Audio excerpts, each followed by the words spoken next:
NBC 26 Today's McLeod Hageman is discovering EAA from Oshkosh, where the AirVenture event is getting underway and lasting through Sunday. He joins us live from Oshkosh this morning with a preview of what's new for attendees this year. Mac?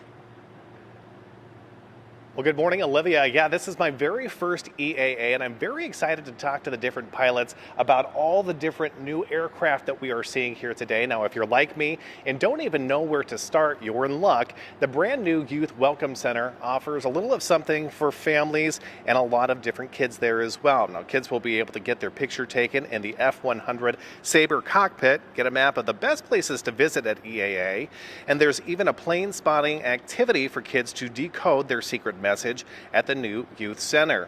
EAA Aero Educate Program Manager Danielle Schmick says the center offers a space to stop first if they need help on where to go during the week and how kids can continue exploring aviation even after EAA.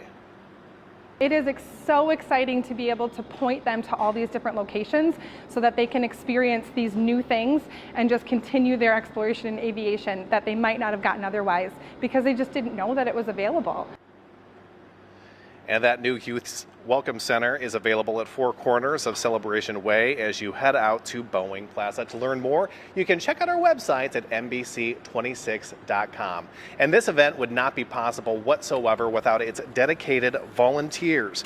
Now, Melissa Fernie has been volunteering for about 7 years now, and she showed me what it takes to make the thousands of AirVenture buttons they hand out every single year. Fernie says she looks forward to volunteering every year and taking part in this week-long event. We've become a family, so we get to come, and we've met more people since we've been volunteering.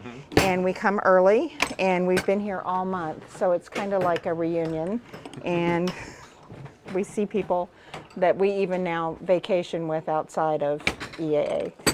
And Fernie says her favorite parts of EAA is the fireworks show and connecting with people from all around the world. She says she recently met a family from China who flew in just to see all the different aircraft. And joining me now is Dan Dalton. He is involved with Whisk here, where we have a pretty cool aircraft right behind us. Dan, thank you so much for waking up with us this morning. Tell us about this new aircraft and when we might be seeing it in real life. Yeah, absolutely, Max. So what we're doing is basically creating a whole new form of air mobility. And the idea is that this aircraft will be self-flying, it'll be autonomous, and so no pilot on board, but we will have human supervision on the ground. But this will help everyday flight for everyone, is really what we're shooting for. So I am not a pilot whatsoever, but can I get in the driver's seat and can you walk me through what it entails here? Let's do it. All right, let's go. I'm pretty excited about this. And Dan is trusting me in the driver's seat, but if you get a little closer here, you don't see a steering wheel like you typically would a given car or even an aircraft. So when people step into this for the very first time, what can they expect? What's going to be the norm if they use this autonomous aircraft? Yeah, so one of the first things we really focused on was really developing like an interior for a car. Yeah. So you wanted to, since we're going to be doing this on a daily basis, you wanted to have that kind of comfortable feel and the feel of a automotive interior. And so that's really where we focus. But as you can see, there is no stick, no rudder pedals, there is no operation of a pilot here. So we're just trying to have it be as comfortable as possible. Everything from these screens, which will help provide you with kind of all of the information that you need on safety, but also to show you what your flight's going to look like, and even little mats here to recharge your phone. So yeah, it's great stuff. Yeah, this is perfect right here. You know, I haven't been in a taxi in a minute, and I'm assuming this probably isn't going to be taking flights anytime soon, but do you have a projected date of when we might be seeing some of these autonomous air taxis taking flights in a place like Green Bay or Oshkosh? Yeah, so our entire industry is really focused on getting these in the air in the next 3 to 5 years. Wow. So they are absolutely coming. Absolutely. Can you tell me what kind of feeling it is to be able to sit in something like this, to know that here in the next few years, this is going to be the norm. This is going to be what people are going to be essentially ordering their Ubers for. I mean, this has got to be kind of cool. Yeah, absolutely. I mean, as a pilot myself, it is fascinating to see the evolution of technology in aviation, but not just for aviation, but for everyone in mobility space. So it's going to be awesome.